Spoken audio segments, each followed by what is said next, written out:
कल तक हमने पढ़ा था कि जो नाभिकीय बल था, नाभिकीय बल वो दुनिया का सबसे मजबूत बल है, यानी विद्युत बल से भी ज्यादा मजबूत था।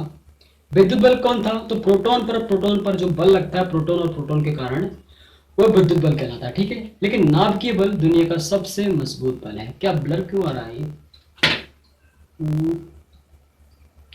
अरे चलो ठीक है। अब क्या है, अगर दुनिया का सबसे कमजोर बल की बात है, दुनिया के सबसे कमजोर बल की, तो वो होता है गुरुत्वाकर्षण बल। कौन सा होता है? गुरुत्वाकर्षण बल। अरे गुरुत्वाकर्षण हमेशा आकर्षण प्रकृति का होता है, यानी कि हमेशा चीजों को अपनी ओर खींचेगा, कभी भी दूसरी मतलब कोई भी चीजों को अपने से दूर नहीं भेजेगा। गुरुत्वाकर्षण में हमेशा आकर्षण प्रकृति होती है, यानी वो अपनी ओर को अट्रैक्ट ही करेगा, रिपल कहीं नहीं करवाएगा। ठीक है, यानी गुरुत्वाकर्षण की वजह से कोई भी चीज खींची चली जाती है। ठीक है, वह गुरुत्वाकर्षण दुनिया का सबसे कमजोर बल होता है गुरुत्वाकर्षण, और दुनिया का सबसे मजबूत बल है नाभिकीय बल। ठीक है, जैसे मैंने एक परमाणु बनाया है, परमाणु के नाभिक में प्रोटॉन और न्यूट्रॉन है। प्रोटॉन पर धनावेश होता है, न्यूट्रॉन पर कोई आवेश नहीं होता है, इलेक्ट्रॉन पर ऋण आवेश होता है। ठीक है, अगर पूछा जाता है कि जो परमाणु है ना, परमाणु का जो परमाणु भार होता है वो किस किस को मिलाकर बनता है? परमाणु का जो परमाणु भार होता है वो किस किस को मिलाकर बनता है? मैंने कल बताया था आपको, अगली क्लास में बताया था, पिछली क्लास में, कि परमाणु क्रमांक ही प्रोटॉनों की संख्या कहलाती है परमाणु क्रमांक, यानी जितने प्रोटॉन होंगे ना नाभिक में वही कहलाती है परमाणु क्रमांक। ठीक है, लेकिन परमाणु भार क्या है? तो परमाणु भार आपको याद रखना है, जो नाभिक है ना, नाभिक जो है वही परमाणु भार मान लीजिए, यानी नाभिक में जो जो पाया जाएगा उसका समस्त योग क्या कहलाएगा? परमाणु भार कहलाएगा, एटॉमिक क्या कहलाएगा? आपका वेट कहलाएगा। ठीक है, जैसे कि मैंने कहा मास कहलाएगा, सॉरी एटॉमिक मास बोलते हैं परमाणु द्रव्यमान को। तो यहाँ पर प्रोटॉन और न्यूट्रॉन दोनों को जोड़ दिया जाए ना तो वो बन जाता है परमाणु भार, यानी नाभिक, परमाणु का समस्त नाभिक ही उसका परमाणु भार कहलाता है। ठीक, परमाणु का समस्त नाभिक ही क्या कहलाता है? परमाणु भार कहलाता है उसका। ठीक है, इसको आपको पता होना चाहिए। ठीक है, अब हमें पता होना चाहिए कि जो नाभिक है ना परमाणु भार, इन नाभिक का आकार जो होता है वो किसमें मापते हैं? नाभिक का आकार किसमें मापते हैं? तो याद रखना है, इसको हम मापते हैं फर्मी में। किसमें मापते हैं? फर्मी। और एक फर्मी बराबर कितने के होता है? तो एक फर्मी बराबर होता है 10 की पावर -15 मीटर के। पूछा जाता है क्वेश्चन कि एक फर्मी कितने के बराबर होता है? तो 10 की पावर -15 की 15 मीटर के बराबर होता है एक फर्मी। ठीक है, दूसरे की बात करें कि परमाणु का जो आकार होता है, मैंने कहा ये परमाणु के नाभिक का आकार तो फर्मी में माप रहा है, लेकिन परमाणु का आकार किसमें मापते हैं? तो परमाणु का आकार मापते हैं किसमें? एंगस्ट्रॉम में।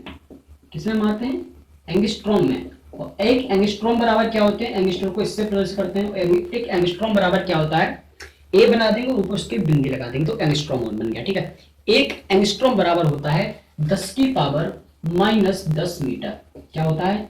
10 की पावर -10 मीटर। ठीक है, म्यू बराबर भी आपको जानना चाहिए कि जो म्यू होता है ना, माइक्रो कहते हैं, इसका मतलब होता है 10 की पावर -6 मीटर, क्योंकि जो आपका न्यूमेरिकल क्वेश्चन आते हैं तो वहां पर लिखा होता है 10 म्यू सी। ठीक है, तो म्यू का मान होता है 10 की पावर -6, ये भी आपको याद रखना है। ठीक है, ठीक है, 2-3 चीजें क्लियर होगी आपको। अब पूछा जाता है कि जो इलेक्ट्रॉन है ना, इलेक्ट्रॉन, इस पर आवेश कितना होता है? इलेक्ट्रॉन पर आखिर आवेश कितना होता है? तो इलेक्ट्रॉन पर जो आवेश होता है वो होता है -1.6 इंटू 10 की पावर -19 कूलाम। क्या होता है? आवेश का ऐसे ही मात्रक होता है कूलाम, इसलिए कूलाम पीछे लिखा। 1.6 इंटू 10 की पावर -19 कूलाम। ठीक है, प्रोटॉन पर पूछा जाए तो सेम होता है, बस क्या हो जाता है, चिन्ह बदल जाता है, प्लस आ जाता है। 1.6 इंटू 10 की पावर -19 कूलाम, यानी जितना इलेक्ट्रॉन पर आवेश है उतना ही प्रोटॉन पर आवेश है। न्यूट्रॉन की बात करेंगे तो न्यूट्रॉन पर कोई आवेश ही नहीं होता, न्यूट्रॉन पर कोई आवेश नहीं होता। ठीक है, अगला क्वेश्चन कहां से पूछा जा सकता है? तो अगला क्वेश्चन ये पूछा जा सकता है कि इलेक्ट्रॉन का द्रव्यमान कितना है और प्रोटॉन का द्रव्यमान कितना है। तो इन दोनों का द्रव्यमान आपको पता होना चाहिए। ठीक है, कितना होता है? 9.1 इंटू 10 की पावर -31 केजी, क्योंकि द्रव्यमान का ऐसे ही मात्रक होता है किलोग्राम, इसलिए केजी पीछे लिखा है। 9.1 इंटू 10 की पावर -31 का इलेक्ट्रॉन का आपका द्रव्यमान, वही 27 किलोग्राम। ये सभी नोट कर लेना आप।